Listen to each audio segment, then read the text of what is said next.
Everyone talks about investing, building credit scores, and maximizing returns. But almost nobody talks about the actual power of just having cash sitting in your account.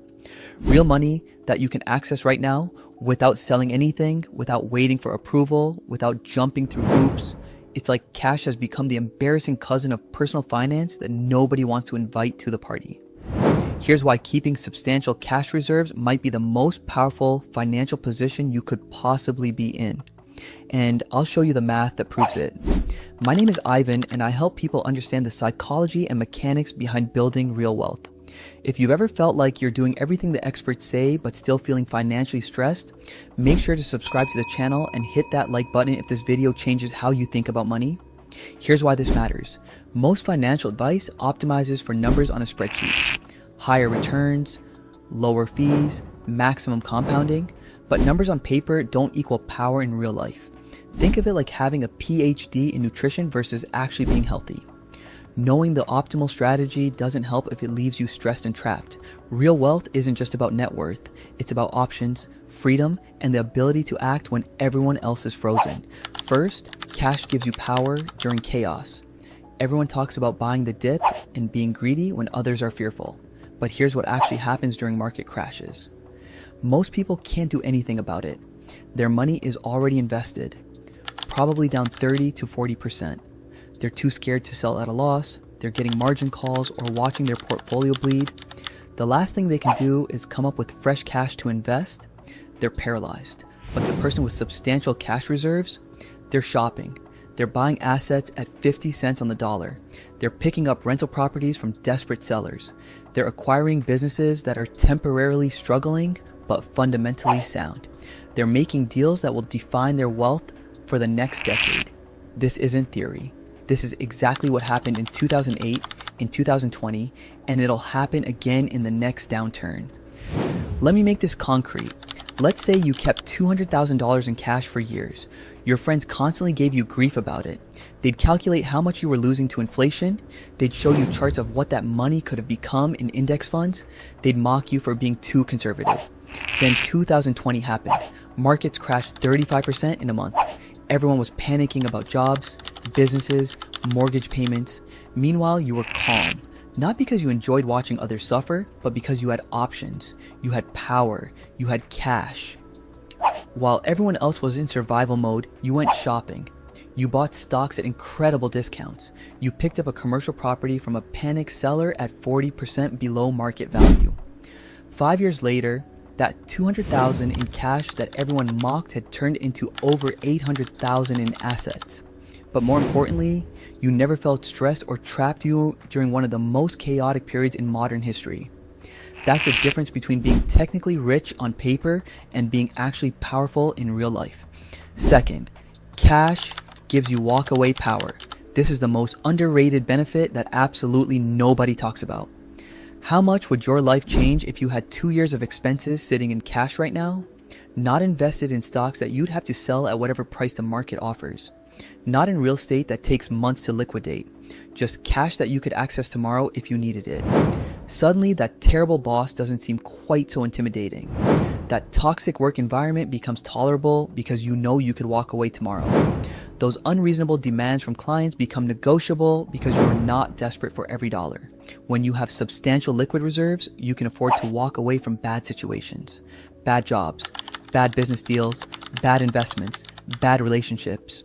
Most people stay trapped in terrible situations not because they want to, but because they can't afford to leave.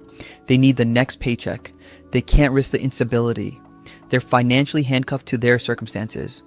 But here's where it gets really interesting. This walk-away power doesn't just protect you from bad situations, it actually attracts better situations. When you're not desperate, people can sense it. Employers know you're choosing to work there, not trapped there, which paradoxically makes them value you more. Business partners know you don't need the deal, which gives you better negotiating leverage. Even in personal relationships, not being financially dependent changes the entire dynamic in healthy ways. I've watched this play out over and over. The people with the most financial stress are usually the ones making the most money, but spending every penny to maintain an impressive lifestyle. They're trapped by golden handcuffs, unable to make any changes because their expensive life requires their expensive income. Meanwhile, someone earning half as much but keeping substantial cash reserves has infinitely more freedom and power.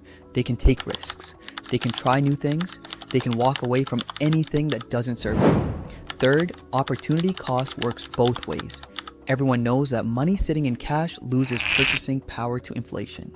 $1 today won't buy as much in 5 years.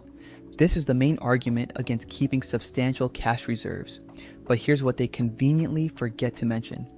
Investments also have costs that nobody wants to talk about. First, there's market risk. Your portfolio can lose 30, 40, even 50% of its value in a matter of months. Sure, it usually recovers eventually, but what if you need that money during the down period? What if that job loss or medical emergency happens when your portfolio is down 40%? Suddenly, you're forced to sell investments at the worst possible time, locking in losses that would have recovered if you just had cash to cover the emergency instead. Then there's the less obvious cost. Opportunity cost works both ways. Yes, cash sitting idle might miss out on investment returns, but money locked up in investments also misses out on cash opportunities. That rental property selling for half price because the owner is desperate. You can't buy it if all your money's in stocks. That business opportunity that requires immediate capital. You can't participate if you're fully invested. That chance to help a friend or family member in a way that would strengthen important relationships. Not possible if you don't have liquid resources. The math here is simple but profound. Missing a 10% annual return on $100,000 costs you $10,000 per year in opportunity cost. But missing out on a single, once-in-a-decade opportunity to buy an asset at 50% off could cost you hundreds of thousands of dollars. Which loss is bigger? Everyone focuses on the steady, predictable opportunity cost of holding cash. Nobody calculates the massive opportunity cost of not having cash when you need it most. Let me show you two different scenarios. Poor Peter has $150,000 fully invested in a diversified portfolio. He's done everything right according to conventional wisdom. When the market crashes, his portfolio drops to $90,000. He needs $30,000 for an emergency, which forces him to sell investments at the worst possible time. That $30,000 he sold would have been worth about $120,000 just 5 years later if he'd been able to hold it. Total damage. He lost $60,000 in value he could have recovered, plus he missed the rebound on those shares. Total cost, easily $80,000 to $100,000 when you account for loss recovery gains. Rich Richard kept $50,000 in cash, which his financial advisor constantly criticized. When the same emergency happened, he used his cash reserves, left his investments alone, and they recovered fully. Even better, he used another $20,000 of his cash to buy stocks at crash prices, which tripled in value over the next decade. Same emergency, completely different outcomes. All because one person had cash and the other didn't. Fourth, cash isn't defense, it's offense. This is something that changes how you should think about cash reserves entirely. Cash isn't just about emergencies or safety nets. Cash is your opportunity fund. Cash is what allows you to play when everyone else is sitting on the bench. The wealthiest people understand this instinctively. They don't see cash as dead money earning nothing. They see cash as loaded weapons waiting for the perfect target. Warren Buffett, probably the most successful investor in history, regularly keeps tens of billions of dollars in cash, not millions. Billions with a B. His company Berkshire Hathaway often holds $100 billion or more in cash and cash equivalents. Does Warren Buffett not understand opportunity cost? Does he not know about inflation? Of course he does. He keeps massive cash reserves specifically because he understands something that most people miss. The best investment opportunities require cash and they appear when everyone else is broke. Every market crash, every recession, every crisis creates incredible opportunities for those who have cash to deploy. But those opportunities only exist because most people don't have cash available. If everyone had substantial reserves, there would be no distressed sales, no panic selling, no deals to be made. The power of cash comes specifically from the fact that most people don't have it when they need it most. This is the hidden truth about wealth building that nobody wants to explain because it sounds too cynical. Other people's lack of liquidity creates your opportunities. Now let's talk actual numbers. How much cash should you keep? The standard advice is 3 to 6 months of expenses for an emergency fund. But that's not what I'm talking about here. 3 to 6 months is your basic safety net. It keeps you from going into debt when your car breaks down or you lose your job. What I'm describing is something completely different. I'm talking about keeping enough cash that you could actually do something significant with it if an opportunity appeared. For most people, this probably means at least 1 year of expenses in cash, ideally closer to 2 years. On top of that, you want what I call an opportunity fund. This is money you're specifically keeping liquid not for emergencies, but for opportunities. How much? That depends on your situation, but think about what kind of opportunities you'd want to take advantage of. If you're interested in real estate, you need enough for a down payment. If you're thinking about starting a business, you need startup capital. If you want to invest during market crashes, you need substantial investment money. I can already hear the objections, but that's way too much cash. I'm losing so much money to inflation. I need to be invested to build wealth. Okay, let's do some actual math instead of just repeating what everyone says. Let's say you keep $100,000 in cash, earning basically nothing. With 3% inflation, you're losing about $3,000 per year in purchasing power. That sounds terrible until you consider the alternative scenarios. Scenario 1, you're fully invested. The market drops 30%. You have an emergency and need to sell $30,000 in investments. You've just lost $9,000 to the market drop. Plus, you've locked in losses on investments that would have recovered. Total cost, easily $20,000 to $30,000 when you account for lost recovery gains. Scenario 2, you keep cash and an incredible opportunity appears. You deploy $50,000 at a 40% discount to fair value.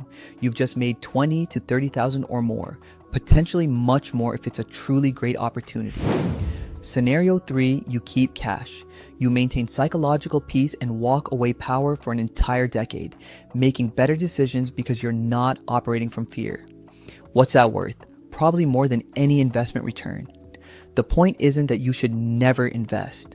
The point is that being fully invested isn't automatically the right answer just because that's what everyone says you should do. There's a balance, and that balance probably includes more cash than conventional wisdom suggests.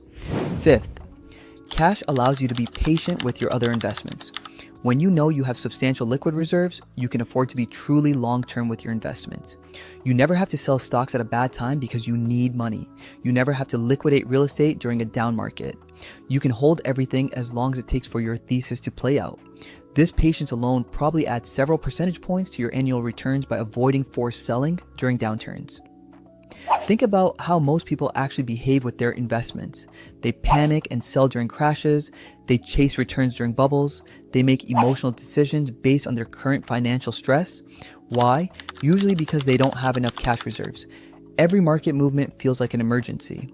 They're not investing with money they can afford to lose or let sit for decades.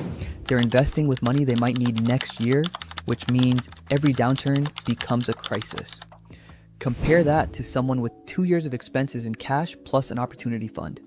They can watch their portfolio drop 40% and feel nothing, maybe even excitement, because they know they can add to positions at lower prices. They're not checking their account balance every day, stress eating about market volatility, or lying awake wondering if they should sell. They have the luxury of patience, which is arguably the most valuable trait in investing. Quick sanity check on what this actually looks like. Let's say your monthly expenses are $4,000. That's $48,000 per year. 2 years of expenses means you need $96,000 in cash for your extended emergency fund. Add another $50,000 as your opportunity fund. That's $146,000 total in cash. Now let's say you also have $200,000 invested in index funds and you own a rental property with $100,000 in equity. Your total net worth is $446,000, but $146,000 of that, roughly 33%, is sitting in cash, earning basically nothing. Financial advisors would tell you you're crazy. They'd calculate that you're losing $4,380 per year to 3% inflation on that cash. Over 10 years, that's $43,800 in lost purchasing power. Sounds terrible, right? But here's what that cash actually bought you. Complete psychological peace for a decade. The ability to sleep well regardless of market conditions. Walk away power from any bad situation. The ability to buy during the next crash when assets are 50% off. Protection from forced selling during downturns. Better decision making because you're not desperate. What's all that worth? Way more than $43,000. Poor Peter saves that $43,000 by staying fully invested, but he loses $80,000 when he's forced to sell during the next crash to cover an emergency. He misses another $100,000 in gains by not having cash to buy during that same crash. And he stays trapped in a job he hates for 5 extra years because he can't afford to take any risks. Total cost, hundreds of thousands in lost opportunities plus years of unnecessary stress. Rich Richard keeps his cash. He loses the $43,000 to inflation, but he makes $200,000 buying during the crash. He switches to a better job that pays $20,000 more per year because he had the runway to take that risk. And he sleeps well for an entire decade. Net result, he's hundreds of thousands ahead and infinitely more peaceful. Here's the psychology shift that matters most. Having substantial cash reserves actually makes you a better investor and better business person overall. When you're not desperate for returns, you can afford to be selective. You can wait for truly great opportunities instead of settling for mediocre ones. You can walk away from deals that don't meet your standards. You can negotiate from strength instead of weakness. The times when you make the best financial decisions are always when you have plenty of cash reserves. You can think clearly, evaluate options rationally, and make choices based on logic rather than fear. The times when you make the worst decisions are always when you're cash poor, even if you're investment rich on paper. Desperation makes you stupid, and lack of liquidity creates desperation. Let's shift gears. Here's what the financial industry doesn't want you understanding. They make money when your money is invested with them, not when it's sitting in your checking account. So the entire system is designed to make you feel guilty about holding cash. Every article tells you to stay fully invested. Every calculator shows you how much you're losing to inflation. Every advisor pushes you to maximize your invested assets. But the wealthiest people I know, the ones with real power, not just impressive net worths on paper, they all understand what I'm telling you. They keep substantial cash reserves because cash is the most powerful financial tool there is. Cash is options. Cash is freedom. Cash is the ability to act when others can't.